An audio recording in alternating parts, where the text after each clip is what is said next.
공부가 되는 탈무드 이야기. 아이들이 공부가 되는 탈무드 이야기를 읽으면 좋은 이유. 1. 왜 전 세계가 유대인 교육에 관심을 가질까요? 세계 인구 중에 유대인은 전체의 0.3%도 되지 않습니다. 이런 유대인이 전 세계 노벨상 수상자의 20% 이상을 배출한다는 사실은 놀라운 일이 아닐 수 없습니다. 특히 경제학 분야의 수상자는 약 40%를 차지한다고 합니다. 굳이 노벨상을 거론하지 않더라도 지금 전 세계를 주름잡고 있는 인물 중에는 유대인들이 아주 많습니다. 상상력의 규제로 영화 세계를 주름잡는 영화감독 스티븐 스필버그, 컴퓨터 프로그램을 개발하여 문화적 혁명을 가져온 빌 게이츠, 전설적인 영화배우 찰리 채플린, 그리고 에디슨, 뉴턴 등 이루 말할 수 없습니다. 때문에 세계의 많은 부모는 유대인 교육에 지대한 관심을 가지고 따라 하려 합니다. 이뿐만 아니라 세계의 수많은 학자도 노벨상 수상자 중에 유독 유대인이 많은 이유가 교육에 있다는 것에 동의합니다. 2. 유대인 부모들은 아이에게 탈무드부터 가르칩니다. 아이들이 글을 읽을 줄 알면 유대인 부모들은 제일 먼저 수천 년 동안 입에서 입으로 전해오던 유대인의 생활, 법률, 교훈 등을 묶은 탈무드를 가르친다고 합니다. 탈무드에 담긴 정신과 지혜를 먼저 가르친 다음에 다른 공부를 시킨다는 것입니다. 탈무드에서 삶의 지혜와 생각의 법칙을 체화한 아이들은 다른 분야의 공부를 하더라도 하나를 배우면 열을 응용할 수 있는 생각의 힘을 가질 수 있게 됩니다. 유대인 아이들은 어려서부터 이런 특별한 교육을 받기 때문에 모든 분야에서 남다른 사고와 창의력으로 뛰어난 활약을 할 수 있는 것입니다. 3. 탈무드는 보편적 인류의 정신과 지혜를 담고 있습니다. 탈무드는 긴 세월 나라를 잃고 전 세계를 뿔뿔이 흩어져 살면서도 잊지 않았던 유대인들이 약속이자 시련을 꿋꿋하게 이겨낼 수 있었던 힘의 근원이었습니다. 탈무드 속에는 무엇이 있는지도 알 수 없다 하여 바다라 부릅니다. 탈무드는 보편적 인류의 정신과 지혜가 고스란히 담겨있는 삶의 교과서라고 할 수 있습니다. 그렇기에 오늘날까지도 세계 각국에서 읽히고 있는 것입니다. 나무를 심는 이유. 나이 많은 노인이 집 앞마당에 작은 나무들을 심고 있었습니다. 마침 그 옆을 지나가던 한 젊은이가 그 광경을 보고 노인에게 물었습니다. 할아버지, 이 나무는 얼마 동안 자라야 열매를 맺을 수 있을까요? 노인은 부지런히 손을 놀리며 말했습니다. 한 70년 동안은 자라야 열매를 맺을 걸세. 그러자 남자는 고개를 갸웃거리며 물었습니다. 할아버지는 70년 뒤까지 살 수 있으신가요? 할아버지는 잠시 일손을 멈추고는 이야기했습니다. 아마 내가 그때까지는 살지 못하겠지. 그러자 젊은이가 다시 물었습니다. 그런데 할아버지는 왜 이 나무를 심고 계시는 건가요? 열매가 열려도 드시지도 못하잖아요. 할아버지는 다시 나무를 부지런히 심으며 대답했습니다. 젊은이, 내가 태어났을 때 우리 집 앞마당에는 과일이 주렁주렁 매달려 있었다네. 그 나무는 우리 할아버지의 할아버지가 심어 놓은 것이지. 나는 그때 누가 심었는지 몰랐지만 아무튼 그 열매를 맛있게 먹으면서 자랄 수 있었다네. 그러니 나도 우리 할아버지들처럼 손자들을 위해 이 나무를 심어야 하지 않겠나? 젊은이는 그제야 할아버지의 깊은 마음을 알 수 있었습니다. 할아버지, 제 생각이 짧았습니다. 할아버지는 괜찮다는 듯 젊은이를 향해 빙그레 웃어 주었습니다. 그리고는 어린 나무에 다시 정성껏 물을 주기 시작했습니다. 젊은이는 왠지 부끄러워져서 고개를 숙였습니다. 자신이 이제껏 따먹은 많은 열매도 아주 오래전 누군가 우리를 위해 심은 나무에서 나왔다는 것을 깨달았습니다. 그런데 자신은 그저 아무 생각 없이 열매만 따먹었다는 생각에 마음이 무거웠습니다. 젊은이는 할아버지에게 공손하게 인사를 드리고 바쁜 걸음으로 집으로 돌아갔습니다. 그리고 그날부터 작은 나무들을 심기 시작했답니다. 미리 준비한 등불.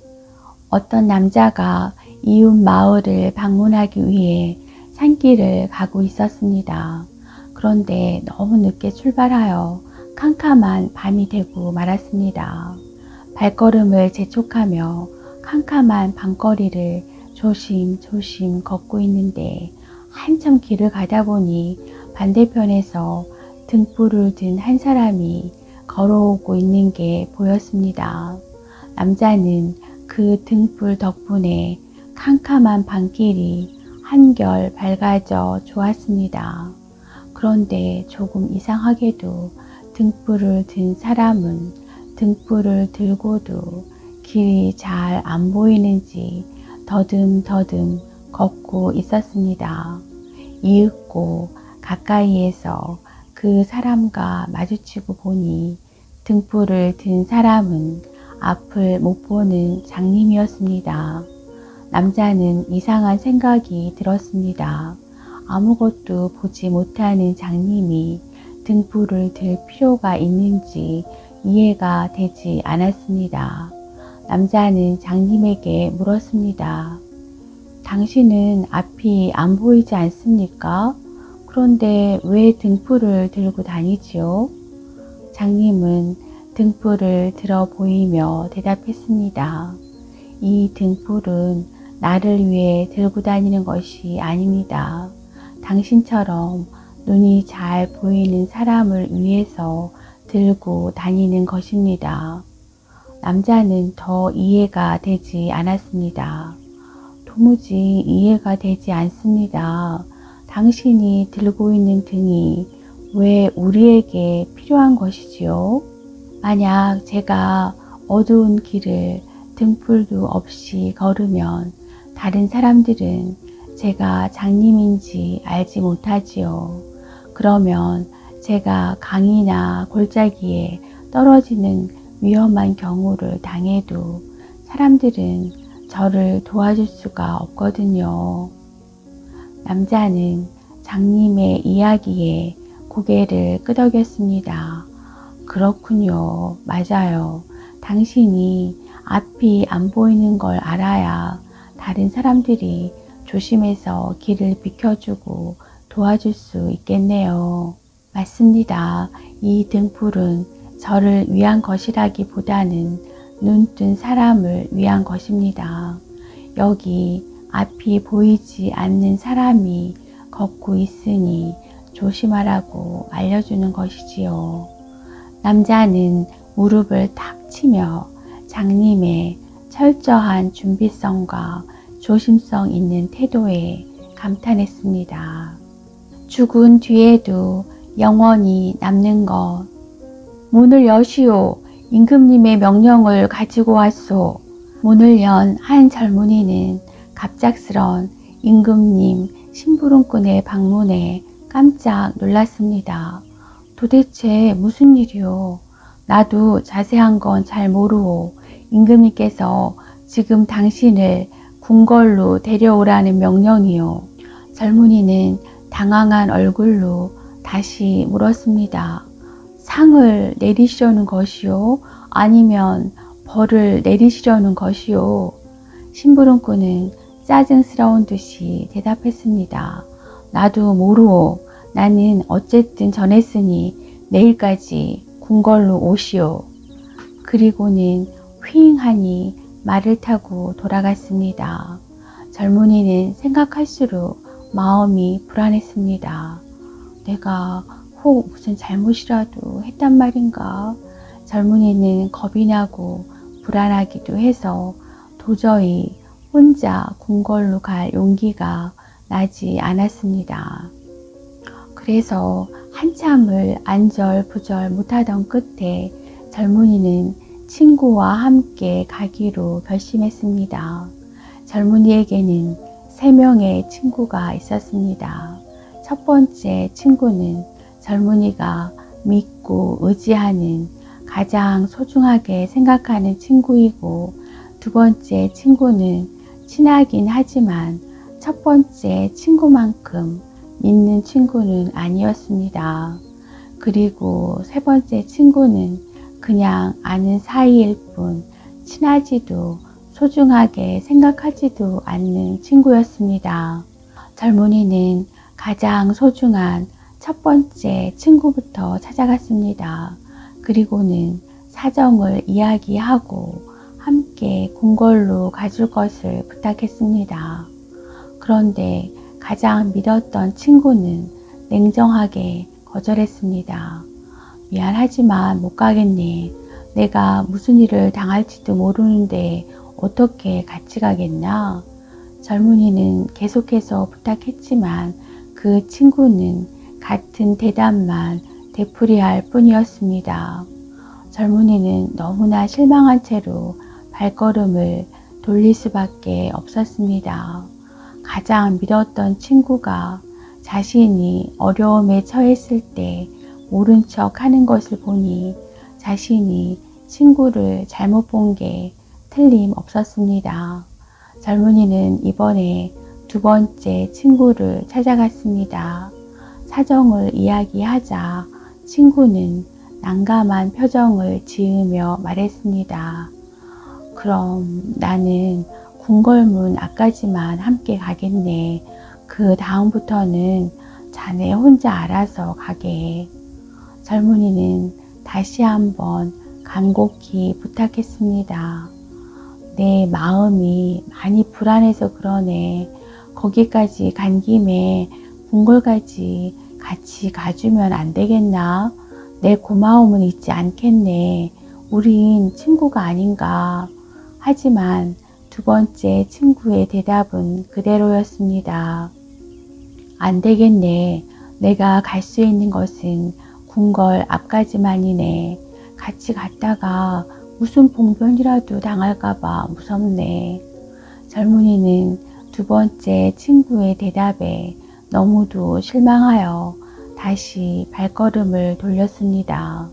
친하다고 생각한 친구였는데 어려울 때 겨우 도와주는 신용만 하는 것이 몹시 서운했습니다. 젊은이는 이제 세 번째 친구에게로 찾아갔습니다.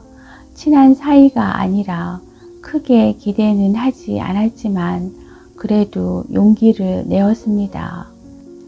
여보게, 임금님께서 나를 부르시는데 겁도 나고 걱정도 되어서 혼자는 못 가겠네. 자네가 같이 좀 가줄 수 없겠나? 그게 뭐 그리 어려운 부탁이라고 그러나 내가 같이 감세. 젊은이의 눈이 휘둥그레졌습니다. 아니, 나는 상을 받을지 벌을 받을지 알지 못하네. 혹여 내가 벌이라도 받으면 어쩌라고 그러나. 그러다가 자네까지 봉변을 당할 수 있네. 친구는 껄껄 웃으며 대답했습니다. 걱정 말게. 자네는 착한 사람이니 벌을 받을 리가 없다네. 만약 임금님이 벌을 주시려 하면 내가 자네는 착한 사람이니 벌을 주어서는 안 된다고 말씀드리겠네. 젊은이는 몹시 고맙고 미안해하며 친구의 손을 덥석 잡았습니다. 정말 고맙네. 어찌 나는 자네 같은 친구를 몰라보았는지 모르겠네. 고맙긴 이 사람아. 친구 사이에 당연한 일을 가지고. 세 번째 친구와 젊은이는 서로 꼭 껴안으며 흐뭇한 미소를 지었습니다. 탈무드에서 이 세 친구를 각각 비유하는 것이었습니다. 첫 번째 친구는 재물에 비유한 것이고, 두 번째 친구는 친척에 비유한 것이며, 세 번째 친구는 착한 행동을 비유한 것입니다.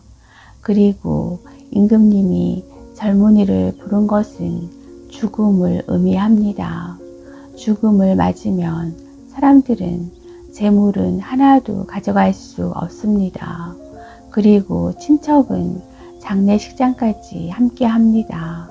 그러나 그 사람이 살아있는 동안 남모르게 하는 선하고 착한 행동은 평소에는 별로 드러나지 않지만 죽은 뒤에도 영원히 남는다고 탈무드는 이야기합니다. 갈비뼈 도둑. 옛날 로마에 한 황제가 있었습니다. 어느 날 한 랍비의 집을 찾은 황제는 빈정대면서 이렇게 이야기했습니다. 하느님은 잠자는 남자의 갈비뼈를 훔쳐서 여자를 만들었다지. 그런데 남의 허락도 받지 않고 갈비뼈를 가져간 건 도둑질이 아닌가? 그 위대한 하느님께서 도둑질이라니 실망인걸. 그러자 조용히 곁에 있던 랍비의 딸이 입을 열었습니다. 황제 폐하, 얼마 전에 저희 집에 도둑이 들었습니다. 그래? 그거 참 안 됐구나. 그래, 무엇을 도둑 맞았느냐? 작은 항아리 하나가 없어졌습니다. 잃어버린 것이 겨우 작은 항아리 하나냐? 그거 불행 중 다행이구나. 그런데 참으로 이상한 점이 있습니다. 무엇이 이상하단 말이냐? 도둑이 작은 항아리를 들고 간 대신에 그 자리에 금 항아리를 놓아두었습니다. 황제는 이상하다는 듯 고개를 갸우뚱했습니다. 무슨 그런 도둑이 다 있을꼬? 그렇다면 그 사람은 도둑질을 한 것이 아니라 오히려 너희를 도우려고 했던 게로구나. 그런 도둑이라면 내 궁궐에도 들었으면 좋겠다. 황제는 껄껄 웃었습니다. 랍비의 딸도 조용히 미소를 지었습니다. 하느님께서 하신 일도 바로 그런 것이 아니겠습니까? 남자는 갈비뼈 하나를 잃는 대신 짝이 되는 여자를 얻었으니 이는 도둑질을 당한 것이 아니라 선물을 받은 것이 아니겠는지요. 황제는 무안하여 얼굴이 붉어졌습니다. 하지만 이내 자신의 말을 흔쾌히 취소하고 랍비의 총명한 딸을 칭찬했습니다. 악마의 심술. 한 농부가 포도나무에서 포도를 수확하고 있을 때였습니다. 그때 악마가 나타났습니다. 무엇을 하고 있나요? 농부가 대답했습니다. 보다시피 열매를 수확하고 있습니다. 와, 처음 보는 나무예요. 이름이 뭔가요? 포도나무입니다. 열매가 아주 달콤하고 맛있답니다. 정말요? 달콤하고 맛있다는 말에 악마는 군침을 꿀꺽 삼켰습니다. 특히 이 열매로 즙을 내서 마시면 기분이 무척 좋아지고 행복해진답니다.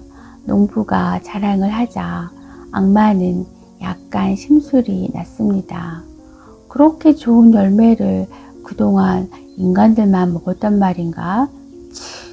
그래서 악마는 심술을 부리기로 했습니다. 그렇게 좋은 열매라면 저도 일을 돕게 해주세요. 고맙습니다. 그렇게 하세요. 악마는 양, 사자, 돼지, 원숭이를 불렀습니다. 너희는 이 나무를 위해서 희생해 줘야겠어. 내 동물은 꼼짝없이 포도나무 거름이 되었답니다. 이듬해 포도나무는 또다시 탐스러운 열매를 맺었습니다. 와, 올해는 정말 풍년인데 열매가 참 굵네. 빛깔도 좋군. 열매는 전보다 더 달콤하고 맛있었습니다. 농부는 곧 열매를 따서 즙을 내어 마셨습니다. 악마가 4가지 거름을 준 열매로 낸 즙, 이것이 바로 술이랍니다. 그래서 술을 마시면 처음에는 양처럼 온순해집니다. 하지만 조금 더 마시면 사자처럼 사나워지고 화를 내게 된답니다. 여기에서 더 마시면 돼지처럼 지저분하고 추한 행동을 하게 되지요. 그리고 너무 많이 마시면 원숭이처럼 춤추고 노래해서 사람들의 놀림감이 된답니다. 이것이 바로 악마의 심술입니다. 어떻게 하면 행복할까요? 어느 마을에 매일 불평을 하는 남자가 살고 있었습니다. 그 남자는 자신이 늘 불행하다고 생각했습니다. 집은 가난하고 아이들은 여럿에 아내는 성질이 고약해서 무엇 하나 행복한 구석이 없다고 생각했습니다. 아, 나는 불행해. 도무지 즐겁지가 않아. 매일 찡그린 얼굴로 죄 없는 아이들에게도 화를 내고 아내와도 싸우기 일쑤였습니다. 남자의 불평은 계속 되었습니다. 어느 날 우연히 길을 가던 라삐가 남자의 불평을 들었습니다. 라삐는 발걸음을 멈추고 남자에게 물었습니다. 자네는 뭐가 그리 불만인가? 제 이야기 좀 들어보세요. 누구라도 제 입장이면 불행할 것입니다. 어서 말해보게. 저는 방이 하나뿐인 집에 10명이나 되는 자식과 성질이 고약한 아내와 살고 있습니다. 이건 생지옥이 따로 없습니다. 어떻게 하면 이 지옥에서 벗어날 수 있을까요? 라삐는 잠시 생각에 잠겼습니다. 그리고 조용히 대답했습니다. 혹시 집에 양이 있소? 네, 있습니다. 그러면 오늘부터는 양을 방에 들여 함께 생활하시오. 양을 방에서 어떻게 키운단 말입니까? 아무 말 말고 방에서 재우도록 하시오. 그리고는 라삐는 집으로 돌아갔습니다. 남자는 라삐의 말대로 양을 방에 데려와 함께 생활하기 시작했습니다. 하지만 사흘도 넘기지 못하고 라삐를 찾아갔습니다. 라삐님, 이건 뭔가 잘못된 가르침인 것 같습니다. 좁은 방에서 10명의 자식과 괴팍한 아내, 그리고 거기에 양까지 함께 지내려니 이건 예전보다 더 생지옥입니다. 라삐는 다시 고개를 끄덕이더니 말을 시작했습니다. 혹시 닭도 기르시오? 네, 몇 마리 기르고 있지요. 그럼 닭도 방에서 재우시오. 남자는 고개를 갸웃거리며 집으로 돌아왔습니다. 그리고 랍비가 시킨 대로 닭을 방에 들여놓았습니다. 하지만 하룻밤도 견디지 못하고 그날 저녁에 랍비를 찾아와 하소연을 늘어놓았습니다. 랍비님, 정말이지 미칠 지경입니다. 그 작은 방에 자식 10명, 아내, 그리고 양과 닭까지 도대체 저더러 어쩌라는 말씀이십니까? 세상에 이런 생지옥은 없을 것입니다. 남자는 머리를 쥐어 뜯으며 더는 못 참겠다는 듯이 울부짖었습니다. 랍비는 그제야 남자를 향해 온화한 미소를 지으며 대답했습니다. 그러면 오늘은 돌아가서 양과 닭들을 내보내고 지내시오. 그리고 내일 다시 찾아오시오. 남자는 어리둥절한 표정으로 집으로 돌아갔습니다. 그리고 다음날 한결 밝아진 얼굴로 다시 랍비를 찾아왔습니다. 랍비님, 어젯밤 랍비님의 말대로 양과 닭들을 밖으로 내보냈습니다. 그랬더니 천국이 따로 없습니다. 좁던 방이 어찌 그리 넓고 아늑한지 모르겠습니다. 남자는 싱글벙글 웃고 있었습니다. 랍비는 남자의 등을 토닥이며 얘기했습니다. 행복도 불행도 모두 자네 마음속에서 시작한 것이요. 남자는 랍비에게 깊이 고개 숙여 진심으로 감사를 표했습니다. 유리창과 거울, 늘 금은 보화에 둘러싸여 있어도 행복하지 않은 부자가 있었습니다. 고민 끝에 부자는 가장 지혜롭기로 소문난 랍비에게 찾아갔습니다. 선생님, 아무리 생각해도 알 수 없는 것이 있습니다. 가난한 사람은 비록 가진 것이 없어도 행복해 하는데 왜 저는 늘 불행한 걸까요? 랍비는 잠시 무엇인가를 생각하더니 창밖을 가리키며 말했습니다. 잠시 창밖을 보십시오. 무엇이 보이십니까?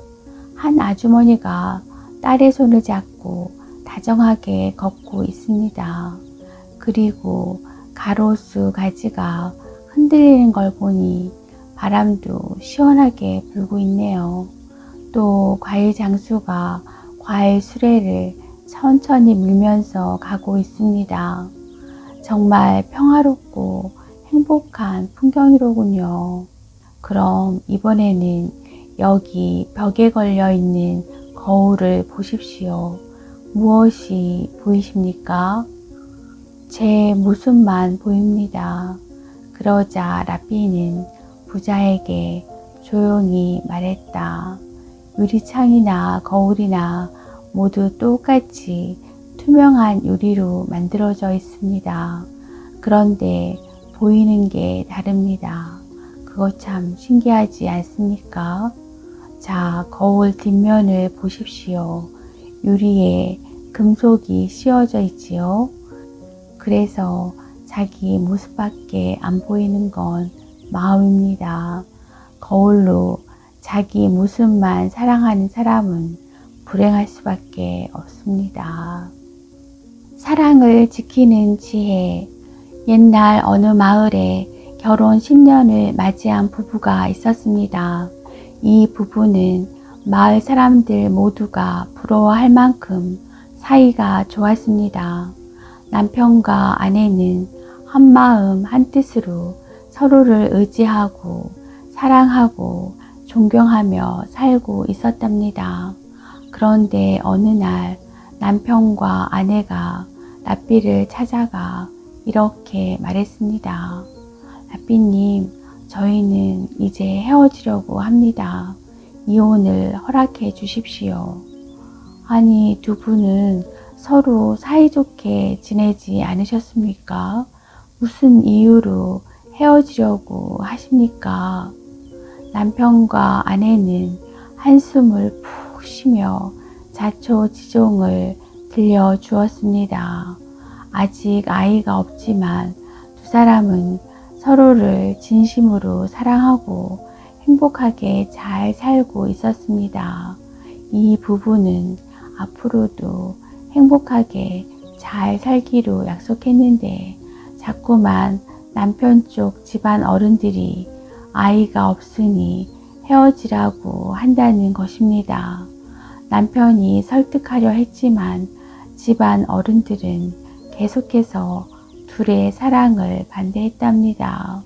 그래서 결국 이 부부는 사랑하지만 헤어지기로 결정했다는 것입니다. 이 부부는 서로를 무척 사랑하고 있군. 어떤 일이 있어도 이 부부를 헤어지게 해서는 안 되겠구나. 이렇게 생각한 라삐는 부부에게 말했습니다.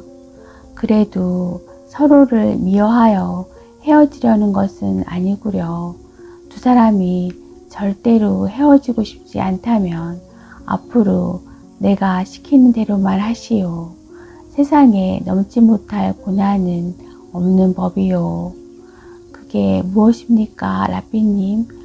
라삐는 지혜로운 해결 방법을 들려주었고 부부는 거듭해서 감사의 인사를 드렸습니다.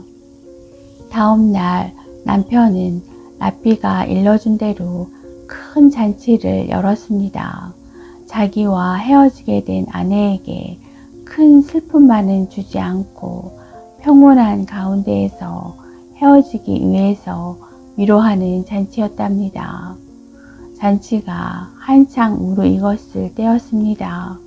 남편은 자신의 가족들과 친척들 그리고 마을 사람들 앞에서 지금까지 살아오면서 본 아내의 훌륭한 점을 자랑했습니다.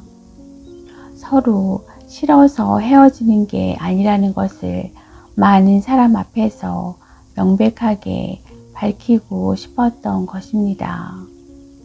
여러분, 이제 저는 아내와 헤어집니다.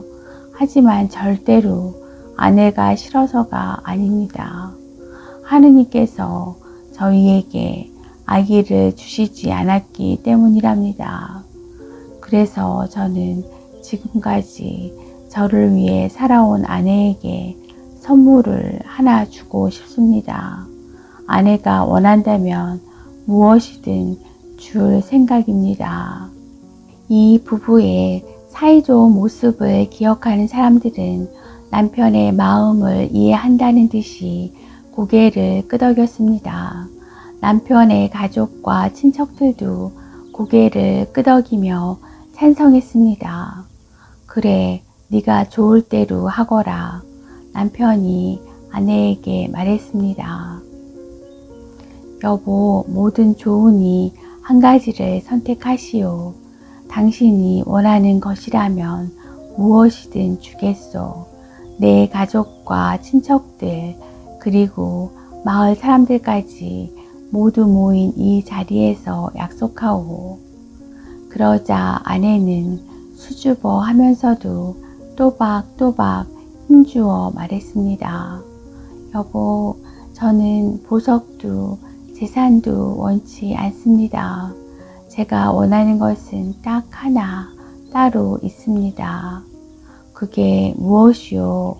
남편의 가족과 친척들은 물론이고 마을 사람들도 숨 죽인 채 아내의 대답을 기다렸습니다. 제가 진정으로 원하는 것은 오직 하나, 당신 뿐이에요. 아내의 대답을 들은 사람들은 모두 감탄하면서 박수를 보냈습니다. 가족과 친척들도 아내를 쫓아내지 않기로 마음을 바꿨답니다. 그 후 아내는 아기를 갖게 되었습니다. 그리고 예쁜 아기를 낳고 행복하게 오래오래 잘 살았답니다. 못생긴 그릇. 어느 나라에 아주 지혜롭고 인품도 뛰어난 랍비가 살고 있었습니다. 그래서 많은 사람이 랍비를 존경하며 따랐답니다.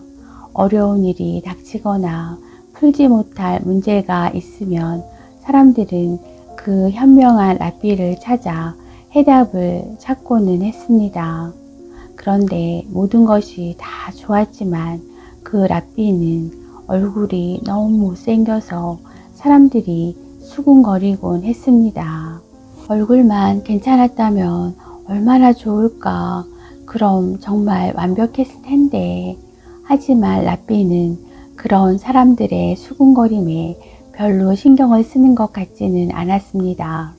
그런데 이웃 나라에 사는 예쁜 공주님이 그 랍비의 소문을 듣고 자신의 나라로 초대를 했습니다. 랍비는 공주의 나라로 가서 공주를 만났습니다. 공주는 랍비를 보자마자 깔깔 웃으며 놀려댔습니다. 정말 소문대로 얼굴이 너무 못생겼어요. 그렇게 훌륭하신 분이 이렇게 못생겼다니. 공주는 웃음을 멈추지 않았습니다. 하지만 랍비는 기분 나쁜 표정을 지키는커녕 엉뚱한 질문을 했답니다. 공주님, 이 궁궐에서 쓰는 귀한 술은 어디에 담아두십니까? 그야 술 항아리에 담아두죠. 아니, 궁궐에서 쓰는 귀한 술을 금 항아리도 아니고 그냥 항아리에 담아둔다는 말씀이십니까? 다음부터는 금 항아리에 담아두십시오. 공주는 듣고 보니 그 말이 맞는 것 같아 궁궐에 쓰는 귀한 술은 모두 금 항아리에 옮겨 담게 했습니다. 그런데 시간이 지나자 금 항아리에 담아두었던 술은 먹을 수 없게 되었습니다.